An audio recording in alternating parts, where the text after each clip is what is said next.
আমি তাও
বান্দা হিসেবে রবকে খুশি করার জন্য জবান খুলে পড়ি আলহামদুলিল্লাহ।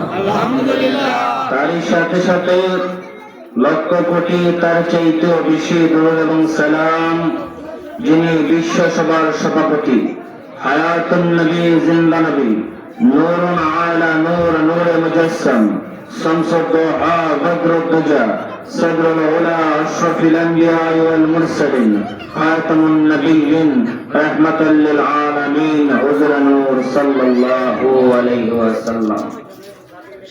সেই নবীর মহব্বতে আমরা সবাই দরুদ শরীফ পড়তে রাজি আছি? সকলে রাজি আছি? আল্লাহুম্মা সাল্লি আলা সাইয়্যিদিনা মুহাম্মাদ, আল্লাহুম্মা সাল্লি আলা সাইয়্যিদিনা মুহাম্মাদ, মাদাবনা বিয়ানা শাফিয়ানা মাওলানা মুহাম্মাদ, আইরেনা বিয়া শাফিয়ানা মাওলানা মুহাম্মাদ, আল্লাহুম্মা সাল্লি আলা সাইয়্যিদিনা মুহাম্মাদ, করলে দয়াল নবী তাকতে পারতে না রসে, ইচ্ছা করলে দয়াল তাকতে পারতেন আরশে, আইরে উম্মতেরি মায়ায় নবী সোয়া রয়েছেন মদিনায়, আইরে উম্মতেরি মায়া নবী সোয়া রয়েছেন মদিনায়, আল্লাহুম্মা সাল্লি আলা সাইয়্যিদিনা মুহাম্মাদ, আইরেনা বিয়ানা শাফিয়ানা মাওলানা মুহাম্মাদ,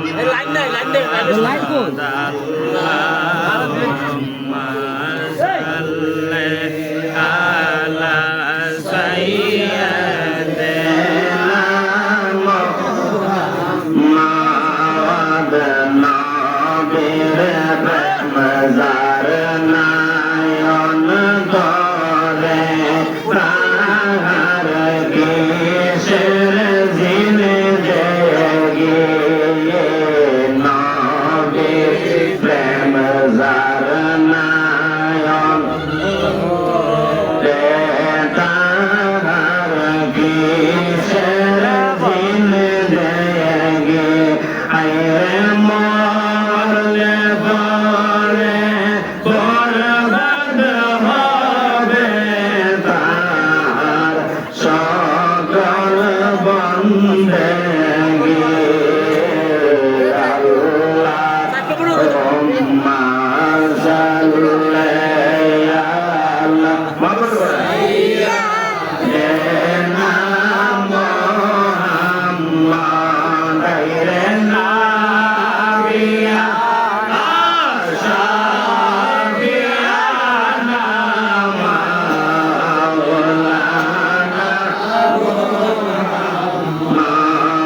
মুহাম্মাদ, আল্লাহুম্মা সাল্লি আলা সাইয়্যিদিনা মুহাম্মাদ, আল্লাহু আল্লাহু আল্লাহু আল্লাহু আল্লাহু আল্লাহু আল্লাহু আল্লাহু আল্লাহু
সাল্লাল্লাহু আলাইহি ওয়াসাল্লাম করে যে বৃত্তাঙ্গুলের মধ্যে ফু দিয়ে চোখের উপর মালিশ করছেন, এটা কি মন থেকে করছেন নাকি এখন হুজুরা করছে, বাইরে বাইরে করছেন?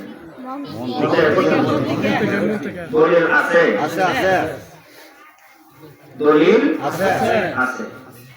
কারণ আল্লাহ যখন আদম নবীর সৃষ্টি করছেন তখন হযরত আদম সফিউল্লাহ মাটি, কি মাটি মাটি হওয়ার কারণে হযরত আদমের ভিতরে যখন আল্লাহ রূহ দেয়, রূহ ভিতরে থাকে না, রূহকে ভিতরে দেয়, রূহ ভিতরে থাকে না। তখন আল্লাহ জিজ্ঞেস করলো, কি রে রূহ ভিতরে থাকো না কিসের জন্য? আল্লাহ যে অন্ধকার, এই অন্ধকারে থাকা সম্ভব না। আমার হযরত আদম সফিউল্লাহর ভিতরে রূহ থাকে না, তখন আমার আল্লাহ নূরে মুহাম্মদী যখন আদমের পেশানিতে লাগাইছে, আদমের বডিটা আল্লাহর নূরে নূরান্বিত হয়ে গেছে। বলেন না সুবহানাল্লাহ। নূরে মুহাম্মদী পেশানিতে লাগাইতে দেরি নূরে নূরান্বিত হয়ে গেছে। বলেন না সুবহানাল্লাহ।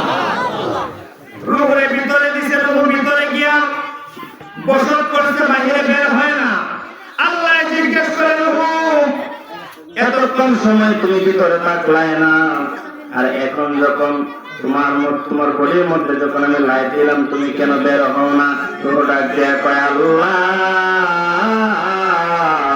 ও আল্লাহ, এত সুন্দর ঘর বাহির হইতে আমার মন চায় না। বলেন না সুবহানাল্লাহ। যখন আদমের বডিতে রূহ দেওয়ার পর আদম নবীর পরিপূর্ণ কমপ্লিট, তখন আদম জিজ্ঞেস করলো, আল্লাহ তুমি আমাদের মাটি দিয়ে বানাইছো, কিন্তু শরীর কেন এত জলমল করে? তখন আল্লাহ বলল, আদম রে, ও আদম, বন্ধু নবীর নূর তোমার মধ্যে দিলাম, বন্ধু নবীর নূর দেওয়ার কারণে তোমার বডিটা নূরে নূরান্বিত হয়ে গেছে। বলেন না সুবহানাল্লাহ। তখন হযরত আদম সৈয়দুল্লাহ বলল, যে আল্লাহ ওই নূরকে আমি দেখতে পারি। হযরত আদম বলে, আল্লাহ ওই নূরকে আমি দেখতে পারি। আল্লাহ বলে, আদম তোমার দুই বৃদ্ধ আঙ্গুল তুমি তোমার চোখের সামনে নাও। চোখের সামনে নেওয়ার পর নূরে মুহাম্মদী যখন আদমের বৃদ্ধ আঙ্গুলের মধ্যে চলে আসছে রে, হযরত আদম নবী ওই নূরের মহব্বতে কুররাতে নবী আইনি ইয়া রাসূলুল্লাহ বলে মুখের মধ্যে চুম্বন দিয়া চোখের উপর মালিশ করছে। বলেন না সুবহানাল্লাহ। নবীজির নাম শোনার পর দুরূদ শরীফ পড়ে চুম্বন দেওয়াটা হলো হযরত আদমের সুন্নাত। বলেন না সুবহানাল্লাহ। চুম্বন দেওয়ার জায়গা অনেক আছে, বলবো বলি দেখেন, যদি আপনাদের কষ্ট হয় তাহলে বলুন। না না, আর কোয়াকিটা চুম্বন দেওয়ার জায়গা আছে কয়েকটা জায়গা, আমি আপনাদেরকে বলি চুম্বন দেওয়া জায়েজ। মক্কা শরীফ আপনি গেলেন, মক্কা যখন যাওয়ার পর আপনি আল্লাহর কাবা ঘর দেখলেন, ওই কাবা ঘরের মধ্যে যদি আপনি চুম্বন দেন, আমার আল্লাহ আপনার জীবনের গুনাহ মাফ করে দিব। দুই নাম্বার জায়গা মদিনাতুল মুনাওয়ারা, যেখানে হায়াতুন নবী জিন্দা নবী, যেই নবীকে সৃষ্টি না করলে আমার আল্লাহ আসমান জমিন কোনো কিছু সৃষ্টি করতো না। ওই দয়ার নবী মায়ার নবী মদিনাতুল মুনাওয়ারায় শুয়ে রয়েছে। উম্মত মদিনাতুল মুনাওয়ারায় যাইয়া যদি নবীজির রওজা মুবারকের মধ্যে চুম্বন দাও, আমার আল্লাহ তোমার জীবনের গুনাহ মাফ করে দিবে। কয়টা পাইছি? কয়টা পাইছি? মনোযোগ দিয়ে শুনতে হইব। কয়টা? তিন নাম্বার জায়গা, যদি আপনার মা এবং বাবা দুনিয়াতে জীবিত থাকেন, মা বাবা যদি দুনিয়ার মধ্যে জীবিত থাকে, সন্তান যদি তুমি মহব্বতে ভালোবেসে মা এবং বাবার পায়ের মধ্যে যদি চুম্বন দাও, সন্তান রে, মা বাবার পায়ের মধ্যে মহব্বতে চুম্বন দেওয়ার কারণে আমার আল্লাহ তোমার জীবনের গুনাহ মাফ করে দিব। তাহলে চুম্বন দেওয়ার জায়গা তিনটা আছে আছে। চার নাম্বার জায়গা শেষদানা, কিন্তু কথাগুলো বুঝছেন, শেষদানা চুমা চুম্বন। তুমি মুর্শিদের কাছে মুরিদ হইলা, মুর্শিদ হলো তোমার কাল হাসরের ময়দানের পথ। তোমার কেমনে তুমি পারে দিবা সেই পথ প্রদর্শক, ঠিক না? ও মুরিদ, তুমি তোমার মুর্শিদের কদমের মধ্যে চুম্বন দাও। মুর্শিদ যদি কামেলদার হয়, ওই চুম্বনের কারণে আমার আল্লাহ তোমার জীবনের গুনাহ মাফ করে দিব। শরীয়তের ভিতরে বলছি, বাইরে বলছি না। আচ্ছা, নবীজির উম্মত যে আমরা হইলাম, রাসূলের মহব্বত দরকার আছে না? আছে, আছে তো।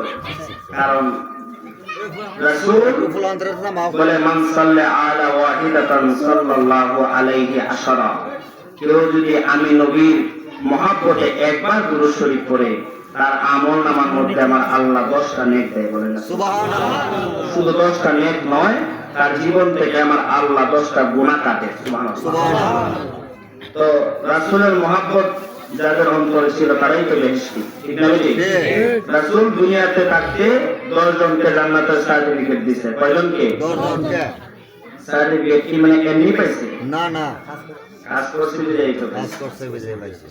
রাসূলের সাহাবী হযরত বেলাল রাদিয়াল্লাহু তাআলা আনহু, যেই বেলাল রাসূলকে কোনদিন সরাসরি দেখে নাই, যখন বেলাল শুনছে মদিনা নগরীতে আমার আল্লাহ তাআলার একজন পয়গম্বর আসছে, বেলাল পাগল হইয়া গেল। ওই নবীজির হাতে আমি কালিমা পড়ে মুসলমান হইব, বলেন না সুবহানাল্লাহ। বেলাল একজনের দাসত্ব করত, যার দাসত্ব করত সে ছিল ইহুদি। কি ছিল? ইহুদি। তো ইহুদি খবরটা শুনছে যে বেলাল মনে মনে চিন্তা করতেছে যে বেলাল মুসলমান হইব, বেলালটা তো মুসলমান হইতে দেওয়া যাবে না। ওই ইহুদি যখন শুনলেন বেলাল মুসলমান হইতে চায়, বেলালের উপর কঠোর শাস্তি দেওয়া হলো। প্রত্যেক দিন বালিগুলোর মধ্যে বেলালকে টানা হতো, মরুভূমির মধ্যে বেলালকে টানা হতো।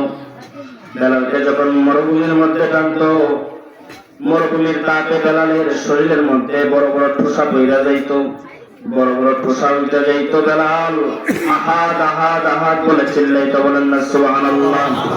বেলাল বলে, আমার যতই শাস্তি দাও, যেই নবীর কালেমা আমি বেলাল অন্তরে ধারণ করেছি, বেলালের জীবন চলে যাবে, তারপর কালিমা ছাড়া যাবে না।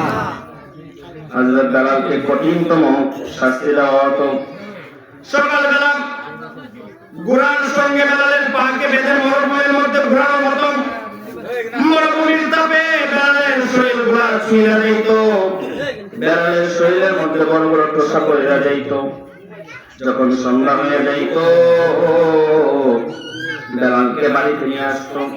বাড়িতে আইনা ওই টোসা গুলার মধ্যে তারা লবণ এবং মরিচ দিত, বলেন না নাউযুবিল্লাহ। শুধু শরীরের মধ্যে ঠোঁটা পড়েছে, তার ক্ষমতা হয় নাই।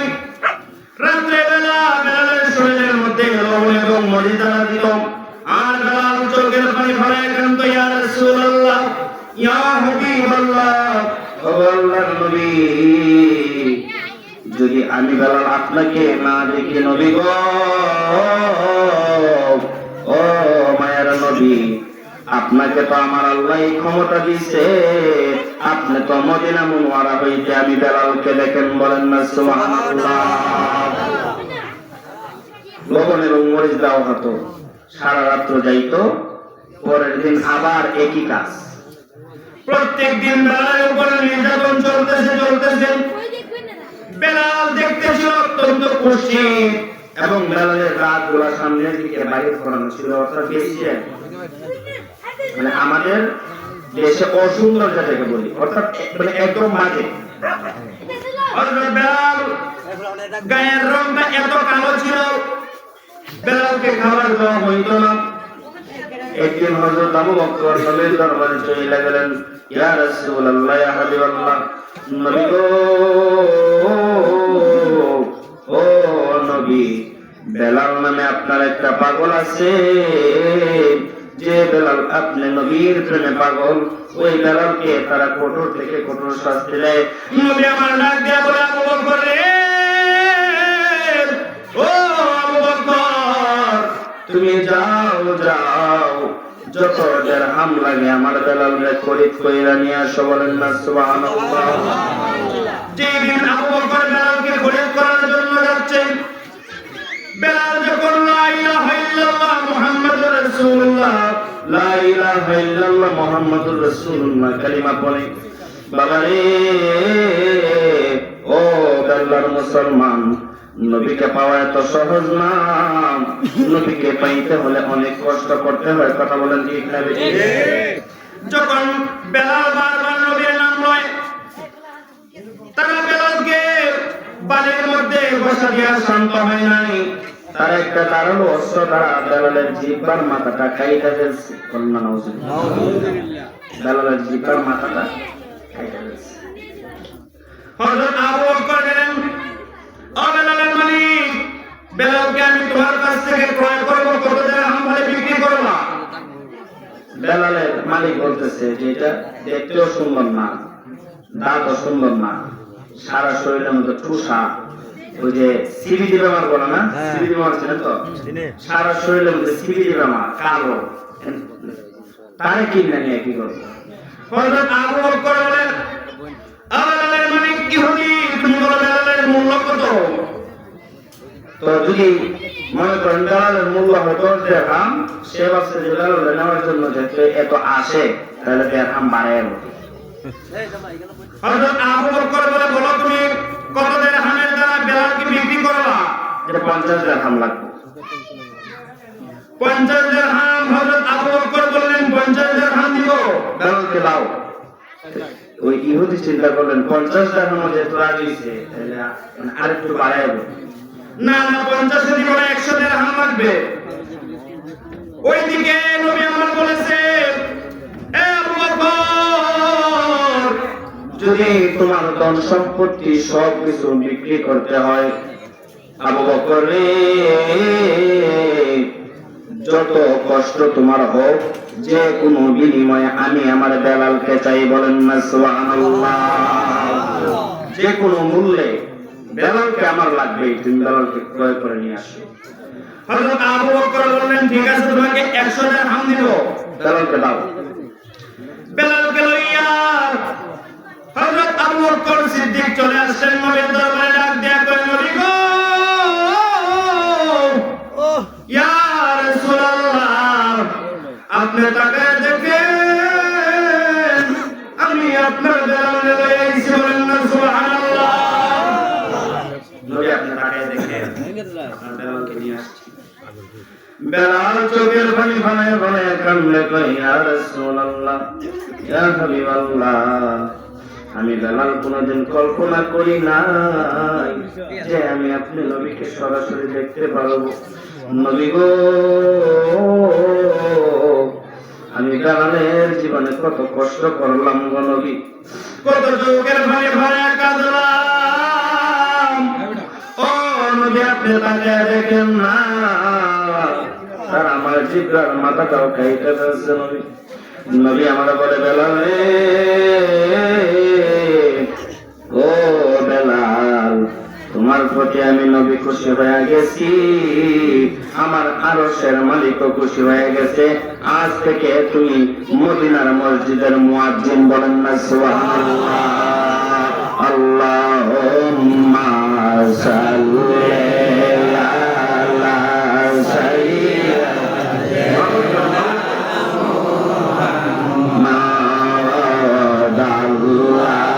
Allahumma salli ala sayyidina Muhammad ayrana bilana shafi'ana maulana Muhammad ayrana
মদিনার মসজিদের মধ্যে আজান দেয়, মুয়াজ্জিনের কাজই তো মানে আজান দেওয়া, ঠিক না?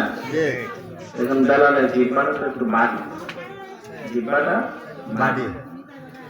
আশহাদু আল্লা ইলাহা ইল্লাল্লাহ বলে কি বলে না? বলে। তখন বেলাল যখন আজান দিত তখন আশহাদু আল্লাহ না বলে বলতো আশহাদু আল্লাহ, সিনের জায়গায় সিন উচ্চারণ করতো। মদিনার মসজিদের প্রতিদিন বেলাল আযান দেয়। কিছু মানুষ চিন্তা করলো বেলালের আযানের মধ্যে ভুল হয়, চলো নবীর দরবারে নবীর কাছে যাইয়া বলি মুয়াজ্জিন যেন বদলায়, কারণ ভুল যদি মানে আযান দেয় তাহলে তো তার পিছনে নামাজ পড়লে নামাজ হবে না, হবে। নবীর কাছে গেলেন, ইয়া রাসূলুল্লাহ, ইয়া হাবিবাল্লাহ, নবী আপনার কাছে একটা সংবাদ নিয়ে আসলাম। নবী আমার বলে, ও মদিনার মুসলমান বলো কি বলবা? নবী গো, বেলাল যে মসজিদের মধ্যে 5 ওয়াক্ত আযান দেয়, বেলালের আযান তো সহি শুদ্ধ হয় নাই গো নবী। নবী আমার বলে, বেলালের আযান তো সহি শুদ্ধ হয়। আল্লাহু আকবার। বেলালের আযান তো সহি শুদ্ধ হয়, বেলালের আযান সহি শুদ্ধ হয়। তাহলে তোমরা বলো যে বেলালের কোন জায়গায় ভুল হয়, যদি ভুল ধরাইতে পারো তাহলে বেলালকে আমি মদিনার মসজিদের মুয়াজ্জিন থেকে বাদ দিয়ে বলেন না সুবহানাল্লাহ। তারা 10-12 জন মিলে একটা গ্রুপ রেডি করছে, একটা গ্রুপ তৈরি করছে। যখন বেলাল আযান দিবে, বেলালের ভুলটা কোন জায়গায় নবীকে ধরিয়ে দিব। তখন নবী বলতেছে যে ভুল কোন জায়গায় তোমরা বলো, যে ইয়া রাসূলুল্লাহ, বেলাল যতক্ষণ পর্যন্ত মানে আবার আযান না দিছে ততক্ষণ তো ভুল ধরা সম্ভব না। এশারের রক্ত হয়ে গেছে, ইয়ান্দা মানুষ খুব কলরব করে। যখন এশারের রক্ত হলো, কথা কইতো না কেন কইছ? বেলাল মিম্বরের মধ্যে দাঁড়িয়ে যখন আযান দিছে, ওই 10-12 জন লোক নবীর পাশে দাঁড়ানো। যখন বেলাল আশহাদু আল্লাহ জাকাত আশহাদু আল্লাহ বলছে, ওরা ডাক দেয়া কয়, নবী গো, ও নবীজি, তাকায়া দেখেন না আপনার বেলাল আশহাদুর জায়গায় আশহাদু আল্লাহ বলতেছে। নবী আমার বলে, ঠিক আছে, তাহলে বেলালের যখন ভুল হয়েছে বেলালকে মুয়াজ্জিন থেকে বাতিল, মসজিদ থেকে বাতিল। তাহলে কাজ করো, তোমরা নতুন একজন মুয়াজ্জিনের ব্যবস্থা করো। ওই ইয়া রাসূলুল্লাহ ব্যবস্থা করা আছে, সুবহানাল্লাহ। মানে তারা প্রথম থেকে প্ল্যান করে আছে যে বেলাল বাদ দিলেই, মানে যেমন বলে আছে যে পিতারেটা কি সাথে সাথে কি হাজির। নবী আমার বলল, তাহলে তোমাদের নতুন মুয়াজ্জিন কে? মুয়াজ্জিনদের দাঁড় করাইছে। মুয়াজ্জিন দেখতে খুব সুন্দর, মুয়াজ্জিন সব দিকে পারফেক্ট, মুয়াজ্জিনের সুরও খুব সুন্দর। নবী বলে, ঠিক আছে, তাহলে তোমরা ফজরের নামাজের আযান ওই মুয়াজ্জিনকে দিয়ে দাও। বেলাল ডাক দেয়া কই, নবী গো, ইয়া রাসূলুল্লাহ, সারা জীবন আপনি নবীর জন্য কাঁদলাম, ও নবী আপনার জন্য কি না করছি গো নবী, আজকে আপনি আমার মুয়াজ্জিন থেকে বাদ দিয়ে দিলেন। নবী আমার বলে, বেলাল রে, কিছুক্ষণ সময় অপেক্ষা কর, তোকে আমি আবার মদিনার মসজিদের মুয়াজ্জিন বানাবো। কষ্ট পাওয়ার দরকার নাই, তো অপেক্ষা কর, তোর মদিনার মসজিদের মুয়াজ্জিন আমি রাসূল আবার বানাবো। সুবহানাল্লাহ। ফজরের রক্ত হয়ে গেছে, তাদের তৈরি করা হুজুর মিম্বরের মধ্যে দাঁড়িয়ে আযান দিয়েছেন। ফজরের আযান শেষ হয়ে গেছে। লক্ষ্য করে দেখবেন ফজরের আযান দেওয়ার 20 থেকে 25 মিনিটের ভিতরে মানে দিন হয়, ঠিক না বেটি? আপনারা কষ্ট করে মনোযোগটা অন্যদিকে দিলে ভালো লাগবে। আপনাদের মনোযোগটা যদি কোনো কাজ থেকে কাজ শেষ করে আসেন, কিন্তু মানে প্যান্ডেলের মধ্যে বসে মনোযোগ অন্যদিকে দিলে কথা বলতে একটু সমস্যা হয়। ফজরের আযানের 20 থেকে 25, বেশি হলে 30 মিনিট পর দেখবেন কিছু কিছু দিনের অংশ শুরু হয়, ঠিক না বেটি? ফজরের আযান দিছে, 20 মিনিট গেছে, 30 মিনিট গেছে, 40 মিনিট গেছে, 1 ঘন্টা গেছে। দিন হইব দূরের কথা, বোঝা যায় যেমন রাত খালি গভীর হয়। বলেন না সুবহানাল্লাহ। রাত্র খালি গভীর হয়, দিন হয় নাম নাই। একজন আরেকজনকে বলে, কিরে তুই আজান দিলে ঘন্টার মতো হয়ে গেছে, সকাল কিসের জন্য হয় না? আমিও তো চিন্তা করতেছি সকাল কেন হয় না। 1.5 ঘন্টা গেছে, 2 ঘন্টা গেছে। 2 ঘন্টা যাওয়ার পর একজন আরেকজনকে বলে, আর অপেক্ষা করলে চলবে না, চল নবীর দরবারে যাই। নবীর দরবারে যাইয়া বলেন, ইয়া রাসূলুল্লাহ, ইয়া হাবিবাল্লাহ, ও আল্লাহর হাবিব, ফজরের আযান দিছি, 2 ঘন্টার মতো হয়ে গেছে, কিন্তু রাত্র থেকে তো আর দিন হয় না। নবী কারণ কি? তো নবী জানে কি জানে না? জানে কি জানে না? গায়েব কি খবর দেনে ওয়ালা আল্লাহ কা হাবিব, গায়েব কা খবর দেনে ওয়ালা আল্লাহ কা হাবিব। নবী আমার সব জানে, যাই না ও নবী তাদেরকে প্রশ্ন করলো, ঠিকই তো আছে। মানে আমি রাসূলের কথা চিন্তা করতেছি যে আজকে তো দেখলাম মদিনার মসজিদে খুব সুন্দর করে মানে আযান দিছো, কিন্তু রাত্র থেকে কিসের জন্য দিন হয় না? সঙ্গে সঙ্গে জিবরাইল হাজির, ইয়া রাসূলুল্লাহ, ইয়া হাবিবাল্লাহ, নবী গো,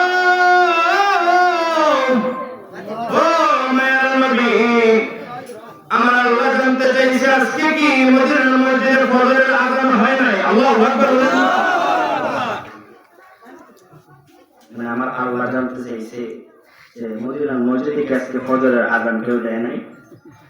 নবী বলে, ভাই জিবরাইল, ও জিবরাইল, ফজরের আযান আজকে মদিনার মসজিদে দেওয়া হয়েছে, অন্যদিন বেলাল দিত, আজকে নতুন মুয়াজ্জিন আযান দিছে।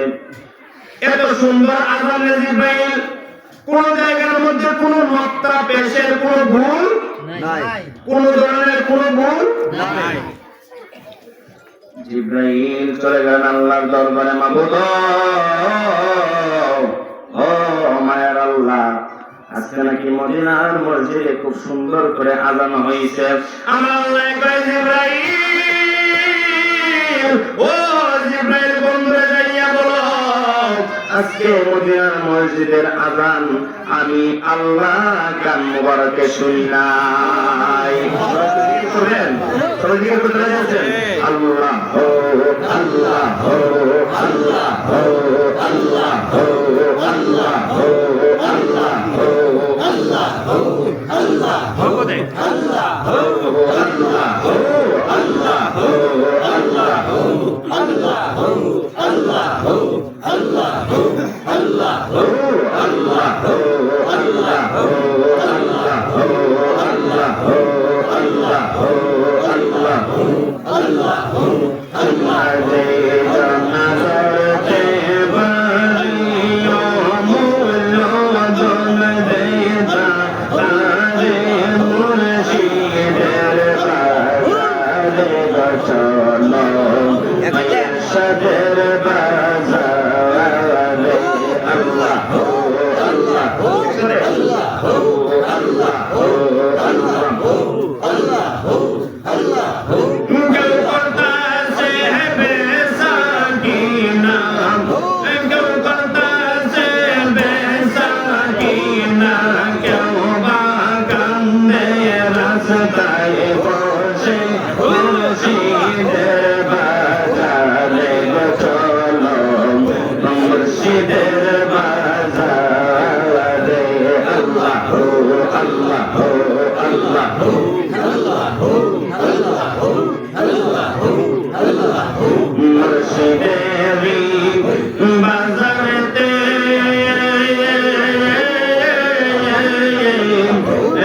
নবী তাওয়ালেক দোকানে বিক্রি করে মহাজনে দেন গোজারে তারে আল্লাহ ও আল্লাহ ও আল্লাহ ও আল্লাহ ও আল্লাহ ও মনের মানুষ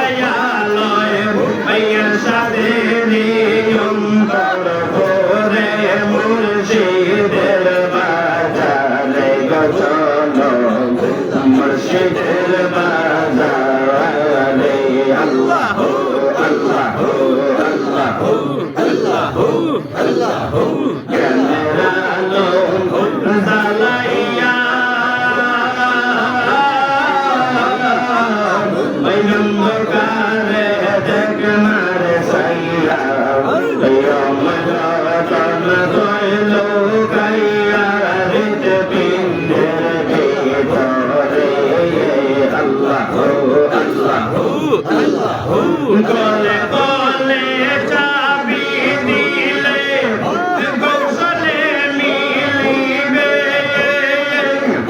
তোমার ঘুষে হারাইলে তোমার ঘুষে হারাইলে কান্দে হবে রাস্তায় বসে মুর্শিদের বাজারে চলো ফারুকের বাজারে আল্লাহ আল্লাহ আল্লাহ আল্লাহ আল্লাহ এরশাদেরি পাগল ময়না শোকতে মন যাইবার যায় না দেখি মন্ত্র শিখাইলা তুমি ঘুইরা যাওলা ভোরে আল্লাহ আল্লাহ আল্লাহ চলে পথে চলো রে মন সদা সর্বদা অনুরোধ করিয়া বলি অনুরোধ করিয়া বলি তাই গামীরে গরে মুর্শিদের বাজারে চলো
Amen. গোলামের সালাম আল্লাহ আল্লাহ ইলাহা ইল্লাল্লাহু মুহাম্মাদুর রাসূলুল্লাহ সাল্লাল্লাহু আলাইহি ওয়াসাল্লাম। রাসূলের কাছে জিবরাইল এসে কইলেন, নবী, আমার আল্লাহ বলছে, আমার আল্লাহ নাকি আজকে আযান শুনছে না নবী গো। যতক্ষণ পর্যন্ত বেলাল আযান দিবে না ততক্ষণ পর্যন্ত রাত্র আর দিন হবে না। যতক্ষণ বেলালের আযান আরশের মালিক না শুনছে ততক্ষণ পর্যন্ত রাত্র আর কয়ব না। দিন হবে না। তাড়াতাড়ি বলেন বেলাল যেন আযান দেয়। সুবহানাল্লাহ। তারা সবাই অবাক হইয়া গেছে, কি রে এত সুন্দর আযান মদিনার মসজিদে যাইলাম, তারপরে আমার আল্লাহ জিবরাইল দ্বারা খবর পাঠাইছে আমার আল্লাহ নাকি আযান শুনছে না। আমার আল্লাহ কয়, বন্ধু ও বন্ধু, আপনি তাদেরকে বলে দেন আমি আল্লাহ তো রূপের পাগল না, আমি আল্লাহ তো গুণের পাগল না, আমি আল্লাহ তো সুরের পাগল না রে, আমি আল্লাহ তো টাকা পয়সা অর্থ সম্পদের পাগল না। যদিও আমার বেলালের জিহ্বা বাকি হওয়ার কারণে আশহাদুর জায়গায় আশহাদু পড়ে, তারপরেও বেলালের আযান আমি আল্লাহর কাছে অনেক মধুর লাগে। বেলাল যদিও ভুল করে তারপরেও বেলালের আযান আমি আল্লাহর কাছে ভালো লাগে। ইয়া রাসূলুল্লাহ, ইয়া হাবিবাল্লাহ, বেলাল তো মানুষকে দেখানোর জন্য আযান দেয় না নবী গো। ও নবী, বেলাল তো আপনার মহব্বতে আযান দেয়, জিহ্বা বাকি হওয়ার কারণে বেলালের কথাটা ফুটে না। তারপর আমি আরশের মালিক বেলালের আযান রে পছন্দ করি, বলেন না সুবহানাল্লাহ। বেলাল মিনারাতে সময় গয়ে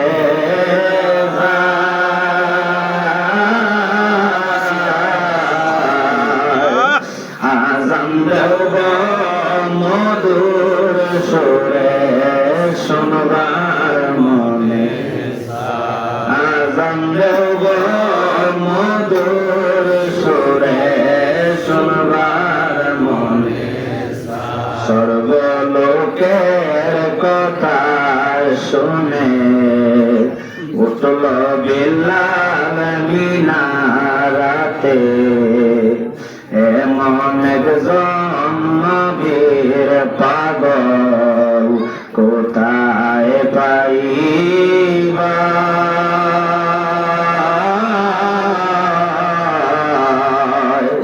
আযান দেব মধুর সুরে শোনবার মনে চায়। বলেন ইয়া রাসূলুল্লাহ, বলেন ইয়া হাবিবাল্লাহ।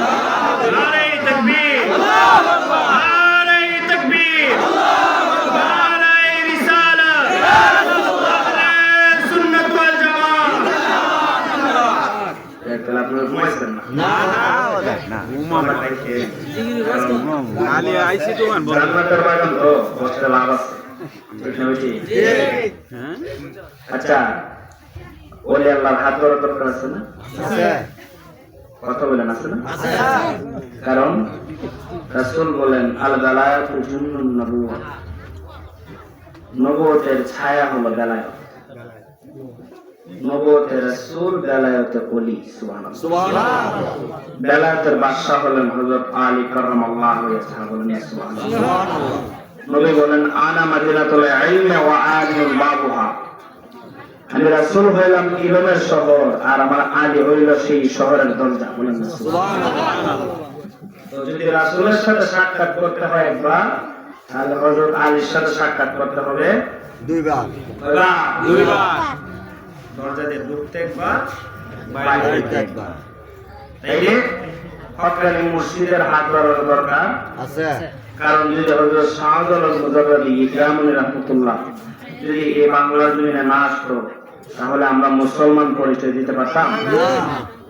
মানে এখন তো পরিচয় দেয় মুসলমানের ঘরের মুসলমান, কিন্তু আপনার 14 পুরুষের পরে যায় দেখেন সব হিন্দু। তো যেহেতু বড় ভাই ঘরে বসা, আমি ওই আল্লাহ সম্পর্কে একটা কথা বলে ইনশাআল্লাহ বিদায় নেব। কষ্ট হবে না? খাজা গরিবের আজমাইনুদ্দিন আজমিরি সাহেব, যিনি আনার সাগরের পানি একটা লুটার মধ্যে বসে, কিসের মধ্যে? মানে ওই আনার সাগর কি শুরু না নাম হয় ওই আপনাদের খাল আছে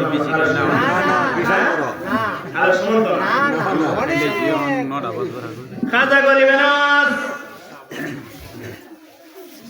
আল্লাহ তাআলার তো প্রিয় বান্দা হয়েছিল যে খাজা গরিবের যখন লোটাটারে আনার সাগরের মধ্যে দিছে রে,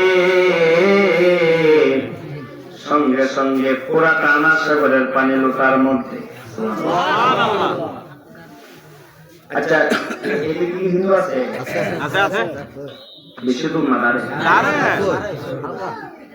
কথাগুলো বলবো, তবে ওদের শান বোঝানোর জন্য, কাউকে ছোট করার জন্য না। কারণ হিন্দু, মুসলিম, বৌদ্ধ, খ্রিস্টান সবাই মানুষ, সকলেই মানুষ। ধর্ম ভিন্ন হতে পারে, কিন্তু সে মানুষ, তার সঙ্গে কাঁধে কাঁধ মিলে চলতে হবে। ঠিক না?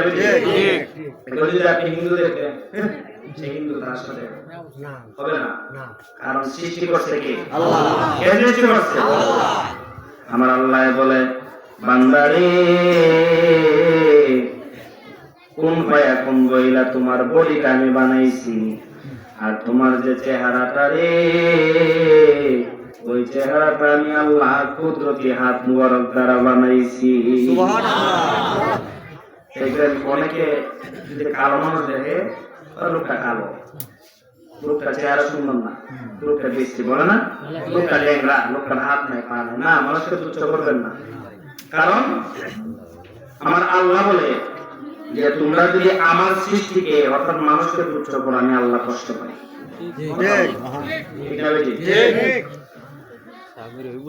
হিন্দু মন্দিরে পূজা করে, প্রত্যেক দিন করে কি করে না? দেখবেন কোন কোন মন্দিরে মূর্তি থাকে তিনটা, কয়টা? তিনটা। মন্ত্রখানে তাকে বলো, ডাইনে একটু ছোট, বামে ছোট।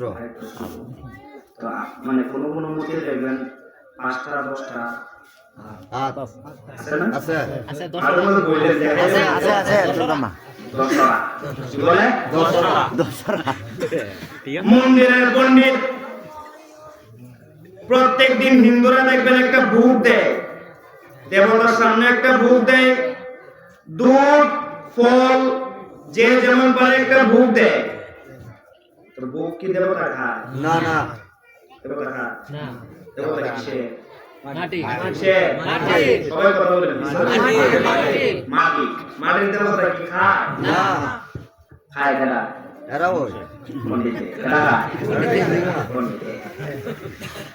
প্রত্যেক দিন দেবতার সামনে বুক লইয়া যায়, দেবতার লিডার বুক লইয়া যায়, পূজা করে, করার পরে বুকের তালটা নিয়ে ঘরের মধ্যে যায়, সবগুলো ডাকে পূজা শেষ আমরা খাই। তাহলে খাই। বড় পণ্ডিত একদিন অসুস্থ হইয়া গেছে। পণ্ডিতের একটা মেয়ে 10 থেকে 12 বছর বয়স, কথাগুলো মনোযোগ দিয়ে শুনলেন। 10 থেকে 12 বছর বয়স ওই মেয়েটার। বড় পণ্ডিত বলতেছে, মা আজকে আমি অসুস্থতার জন্য পূজা মণ্ডপে পূজা করতে যাইতে পারবো না। ওগো মা, প্রসাদের থালাটা তুমি নাও, ভগবানের কাছে যাইয়া তুমি মন্দিরের মধ্যে পূজা কইরা প্রসাদটা ভগবানের সামনে দিয়ে বলেন না সুবহানাল্লাহ। প্রসাদের থালা ভগবানের সামনে। মেয়ে কি মনে করছে জানেন? বাবা তো প্রত্যেকদিন দেখি মন্দিরের ভিতরে প্রসাদের থাল নিয়ে যায়, বাইরের সময় বাইরে খালি, ঢুকতে ভরপুর, বাইরে খালি। তাইলে তো প্রসাদ মনে ভগবানে খায়, ঠিক না? প্রসাদের থালি লইয়া মেয়েটা গেছে ঘরের ভিতরে। তিনজন ভগবান দাঁড়ায় রয়েছে, একজন বড়, একজন মধ্যম, আর একজন ছোট ভগবান। মেয়ে যাইয়া পূজা করছে, পূজার কাজ শেষ, ডাক দেয়া বলে, ভগবান, ও ভগবান, তোমার পূজার কাজ আমি সম্পূর্ণ করছি, এবার দেখো থালার মধ্যে প্রসাদ লই আইছি, প্রসাদ খাও। এখন ভগবান তো হলো মাটি, কিসে লড়েও না সরেও না, কথাও হয় না, দেবতার মতো দাঁড়াইছে তো দাঁড়াইছে। মেয়ে বলে, বিষয় কি? ভগবানকে রাগ করছে, ভগবান প্রসাদ কিসের জন্য খায় না? ভগবান প্রসাদ খাও, ভগবান লড়েও না সরেও না। মেয়েটা বারবার বলতেছে, প্রসাদ খাও, প্রসাদ খাও, ভগবান খায় না, লড়েও না সরেও না, মাটির বোতলে খাইব কেমনি? ওই মেয়ে এক পর্যায়ে অন্তরের মধ্যে একটা কষ্ট আসছে, বাবা তো বলছে প্রসাদ ভগবানকে দেওয়ার জন্য। ওরা প্রত্যেক দিন ভগবান রে, ও ভগবান, বাবা প্রসাদ হয়ে সেই প্রসাদ তো ঠিকই খাও, আজকে যখন নিয়ে আসছি আমি, তুমি কিসের জন্য খাও না? ভগবান তো কোনো কথা নেই, কথা তো কি ভগবান রাগ করছো? ওই মেয়েটা অন্তরের মধ্যে কষ্ট লইয়া সিঁড়ির মধ্যে একটা পালা ছিল, সিমেন্টের একটা পালার মধ্যে মাথাটা ঢুকায় আর বলে, ভগবান খাও, ও ভগবান খাও। মেয়েটার মাথাটা টুকরাইতে মাথাটার মধ্যে দিয়ে রক্ত বের হইতে শুরু করছে। রাস্তা দিয়ে আল্লাহ খাজা গরিবের আওয়াজ মঈনুদ্দিন আজগরি সঙ্গে যায়, আল্লাহু আকবার। খাজা মঈনুদ্দিন দূর থেকে লক্ষ্য করলো, মেয়েটা ওই খাম্বার মধ্যে মাথাটা কাকড়াইতেছে। খাজা গরিবের আওয়াজ ওই মেয়েটার কাছে গিয়ে বলতেছে, মা তুমি কিসের জন্য, ও মা তুমি কিসের জন্য এই খাম্বার মধ্যে মাথা কাকড়াই রক্ত বের করতেছ? ওই মেয়ে ডাক দিয়ে বলে, ও মুসাফির, তোমাকে আমি চিনি না, তবে এই মন্দিরের যত পণ্ডিত আছে সব পণ্ডিতের লিডার হলো আমার বাবা। বাবা প্রত্যেকদিন পূজা দেয়, পূজা দেওয়ার পর প্রসাদের থালি নিয়ে ঢুকে, খালি থালি নিয়ে বের হয়। আজকে বাবা আসতে পারে নাই, আমারে পাঠাইছে। থালি লিয়ে ভগবান রে বলি, ভগবান খাও, ভগবান খায় না, ভগবান আমার সঙ্গে গোসা করছে, ভগবানের রাগ ভাঙানোর জন্য মাথা টাকরাইতেছি, ভগবানের রাগ ভাঙানোর জন্য মাথা টাকরাইতেছি। খাজা গরিবের আওয়াজ বলে, মা তোমার ভগবান যদি খায় তুমি খুশি নি? তোমার ভগবান যদি খায় তুমি খুশি? বলে, খুশি কি আর বলা লাগে, যদি ভগবান খায় আমি খুশি হব। মন্দিরের দরজাটা খুলো গো মা। মন্দিরের দরজাটা খুলছে। খাজা গরিবের আওয়াজ মঈনুদ্দিন আজগরি সঙ্গে মন্দিরের ভিতরে যাইয়া ওনার হাতের মধ্যে থালাটা নিয়ে ভগবানের মুখের সামনে ধরছে, ভগবান রে, ও ভগবান, মেয়েটা তোরে প্রসাদ খাওয়ানোর জন্য মাথা পাঠাইছে, তুই কি প্রসাদ খাইবি না? আচ্ছা খাজা কি জানো না খাইতে পারে কি পারে না? খাজা মঈনুদ্দিন একবার বলছে লড়ে না সরে না, দ্বিতীয়বার বলছে লড়ে না সরে না, তৃতীয়বারের সময় আল্লাহর মুসলমান, আমার আল্লাহ ওলি আল্লাহদেরকে কতটুকু পাওয়ার দিয়েছেন। খাজা গরিবের আওয়াজ ওই বড় ভগবানের কানের মধ্যে দইরা টান দেয়া করে, ভগবান খা, আল্লাহু আকবার বলে। কানের মধ্যে টানটা মারতে পারি, খা, তোর জন্য প্রসাদ নিয়ে মেয়েটা মাথা ফাটাই বলছে, তুই খাইবি না কিসের জন্য? প্রসাদ খা। আল্লাহ কি ক্ষুদ্র, মাটির পুতুল খাওয়া বড় ভগবানের কয়, দেন দেন খাইতেছি। সাথে দুইটা বলে না, বড় জন্য দিচ্ছেন, আমাদের কি দিবেন না? চলেন আমরা তিনজনে বাদ বন্ধ করে খাই। তিনজনে খাইছে, মেয়ে দেখছে, মেয়ে দেখে খুশি, খুশি না? মেয়ে মাথার রক্তটা মুইছা খাজা মঈনুদ্দিন চিশতি বলে, যাও মা, তোমার ভগবানকে খাওয়াইছি, ভগবানের রাগ ভাঙছে, তুমি চলে যাও। মেয়ে খালি তালা লইয়া বাড়ির মধ্যে আসছে। বাবা জিজ্ঞেস করলো, মা তোমার কি মন্দিরের পূজা দেওয়া শেষ? বলে, হ, পূজা তো দিয়ে আসছি, পূজা শেষ। মা গো মা, তোমার ওই থালার মধ্যে যে খাবার ছিল খাবার গেছে কই? ওই মেয়ে বলে বাবা প্রসাদ তো ভগবান রে খাওয়াইছি। পণ্ডিতে বলে কি 30 থেকে 40 বছর হয়ে গেছে বড় মন্দিরের পণ্ডিত, আমি ভগবানের জীবনে খাওয়াইতে পারছি না। ভগবানের শুধু সু দেখায়, খাই তো আমি নিজে, ভগবানের তো শোন খাই তো না। মেয়ে বলে কি ডাক দেয়া বলতেছে মা, ও মা, তোমার মনে হয় মাথার মধ্যে সমস্যা আসছে গো মা। ওই মেয়ে ডাক দেয়া বলে আব্বা জান, মাথার মধ্যে সমস্যা আসে নাই, আপনি তাকায় দেখেন ভগবানকে খাওয়ানোর জন্য আমার নিজের মাথা নিজে ফাটাইছি। ওই পণ্ডিত বলে মা 30-40 বছর যাবত মন্দিরের পূজারি হইলাম, কোনদিন ভগবানকে খাওয়াইতে পারি না, তুই আমার এই কি কথা শুনাইলি? বাবা নিয়ে কথা বলতেছে, 7, 11, 10, 12 জন শুরু করি ভালো হয়েছে। আয়া বলতেছে দেও সকালে নাস্তা হইল, নাস্তা খাই দেহে তাল খাই, মানে তারা আছে না, তারা ঘুম থেকে উঠিয়া সকালের নাস্তাটা আমরা ভগবানের বুক থেকে খাই, বুক থেকে খাই, ভগবানের বুক থেকে সকালের নাস্তাটা খালি খালি বলতেছে কি তারাটা কিসের জন্য খালি? বড় পণ্ডিত বলে ও আমার সার্গী, মেয়েকে নিয়ে সকালে মন্দিরের মধ্যে পূজার জন্য পাঠাইছিলাম, ভগবান নাকি আজকের প্রসাদ খাইছে। সার্গী ডাক দেয়া বলে পণ্ডিত রে, খালি তোর মা মানে তোর মেয়ের মাথা পাগল হইছে না, সাথে তুইও পাগল হইছ, সাথে তুইও পাগল হইছ, খালি তোর তুই পাগল হইছ না, তুইও হইছ। মানে ফুটবল খায় কেমনে? বাপ মেয়েকে ধ্বংস করতো খাবার দে।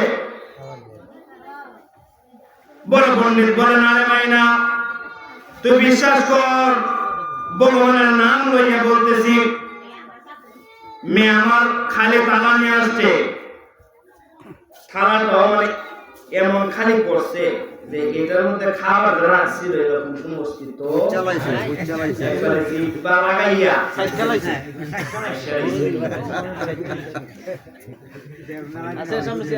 মেয়ে বলতেছে বাবা ভগবান খাইছে, তারা বিশ্বাস করে না, বলে না মা তুমি যে কথা বলছো এই কথাটা একবারে অসম্ভব, মাটির বোতলে খাওয়ার ক্ষমতা নাই, তুমি সত্যি করে বলছো। মেয়ে বলতেছে আমার বিশ্বাস যদি না হয় তাহলে কালকে মন্দিরের মধ্যে যাব। আল্লাহু আকবার বলে, কালকে তোমরা সবাইকে নিয়ে আমি মন্দিরের মধ্যে যাব। পরের দিন সকালে সকল পণ্ডিত বলা হইল, তারা ছিল 15 জন। কয়জন? 15 জন। আর মনে করেন যেমন বেলুয়া গ্রাম আছে, এরকম আশেপাশে গ্রাম আছে না, তো বেলুয়া গ্রাম যদি পুজো হয় 5 জন, তো অন্যান্য গ্রাম হইলে আরো 20-50 জন হইল না।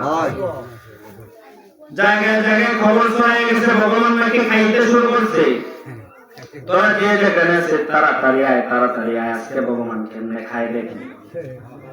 আর 1 জন 2 জন না 300 পণ্ডিত একখানে দলা হইছে। সুবহানাল্লাহ। 300 পণ্ডিত দলা হইয়া মেয়ের হাতে থালা দিছেন, মা তুই মন্দিরের ভিতরে যা, যাইয়া পূজার কাজ সম্পূর্ণ কর, কইরা ভগবানের খাওয়া আমরা দেখবো। আল্লাহু আকবার বলে, তুই মন্দিরের ভিতরে যা, যাইয়া ভগবানের তুই খাওয়া, বারবার আমরা দেখবো। মেয়ের ভিতরে চলে গেছে, পূজার কাজ শেষ, ভগবানের সামনে থালা লইয়া দাঁড়াইছে, ভগবান কালকে তো খাইছো আজকে খাও। ভগবান লড়েও না সরেও না, মাটির পুতলা দাঁড়িয়ে গেছে, গতকাল যেমন দাঁড়ানো এমনি দাঁড়িয়ে গেছে। ভগবান লড়েও না সরেও না, যেমনি ছিল এমনি দাঁড়িয়ে রয়েছে। এক পণ্ডিত আর এক পণ্ডিতকে বলে, তারা বাবা এবং মেয়ে তামসা শুরু করছে, মাটির বোতলে খাইব কেমনি। বাবা আর মেয়েকে বলতেছে তামসা বন্ধ কর, নিজেরা ভুল করছো, ভুল স্বীকার করে ফেল। ওই মেয়ে বলতেছে না না, ভগবান খাইছে, নিজে আমি খাওয়াইছি। জিজ্ঞেস করতেছে মা তুমি ভগবানকে কেমনে খাওয়াইছো, ঘটনাটা বলো। বলে যখন ভগবানকে আমি খাওয়ার কথা বললাম ভগবান খায় না, তখন আমি রাগান্বিত হইয়া অন্তরের মধ্যে কষ্ট লইয়া ওই পায়ের মধ্যে যখন আমার মাথাটা টাকরাইছে, আব্বা জান, টাকরাইতে টাকরাইতে হঠাৎ করে একজন মুসাফির সাদা পোশাক পরা, সাদা পাঞ্জাবি পরা আব্বা, মাথার মধ্যে সাদা পাগড়ি বাঁধা আব্বা, মুখের মধ্যে সাদা দাড়ি, খুব সুন্দর একজন মানুষ আইসা আমাকে জিজ্ঞেস করলো মা কিসের জন্য মাথা টাকরাও। আমি বললাম ভগবানের খাওয়ার কথা বলছি, ভগবান খায় না এই জন্য মাথা টাকরাই। আব্বা জান, ওই বুজুর্গ ব্যক্তি যখন কানে ধরে টান মারছে, ভগবান আপনি আপনি খাইতে শুরু করছে। মেয়ে বলতেছে রাস্তার ওই ফকিরকে যখন আমি লইয়া আসলাম, ওই ফকির যখন কানের মধ্যে ধরে টান দিছে ভগবান খাও, তখন ভগবান খাইছে। ওই মেয়ে এই কথা বলার পর সকল পণ্ডিত বলতেছে ও মা, ওই পাগলকে ওই ফকিরকে কোথায় গেলে পাইব? দেখছি এই রাস্তা দিয়ে গেছে, সামনে একটা বট গাছ, ওই বট গাছের নিচে সে বসে ধ্যান করে। সকল পণ্ডিত মিলে চলে গেল ওই বট গাছের পাশে, যায় দেখতেছেন আল্লাহর অলি খাজা করে মেরাজ মাইনুদ্দিন সঞ্জয় সেজদার মধ্যে পড়ে কান্দে, আল্লাহ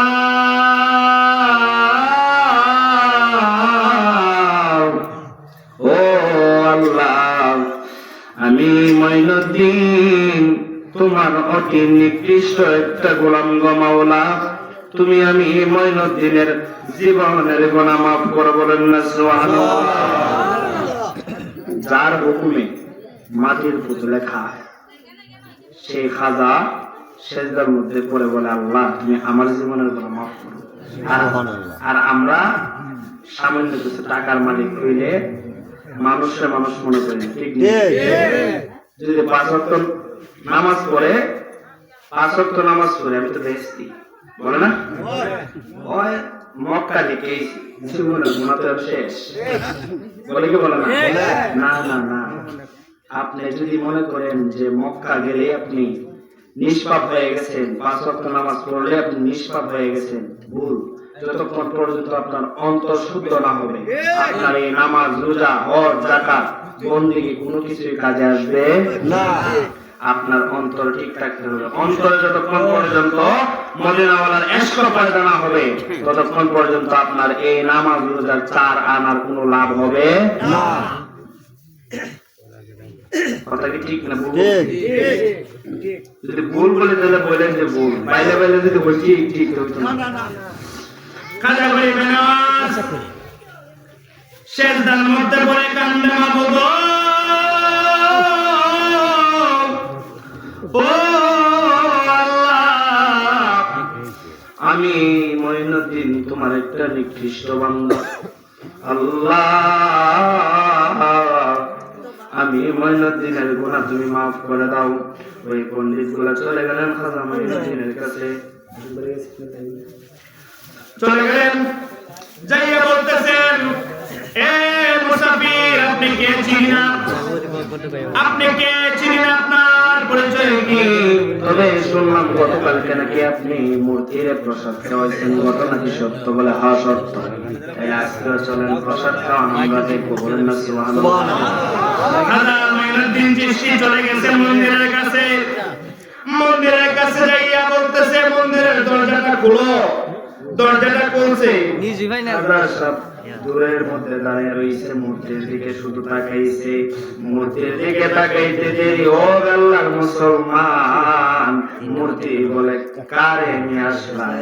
কালকে কানের মধ্যে যে টান দিছিল, ও বাবা আজকে টান দেওয়া লাগবে না, তাড়াতাড়ি প্রসাদ দেন আমরা খাইব।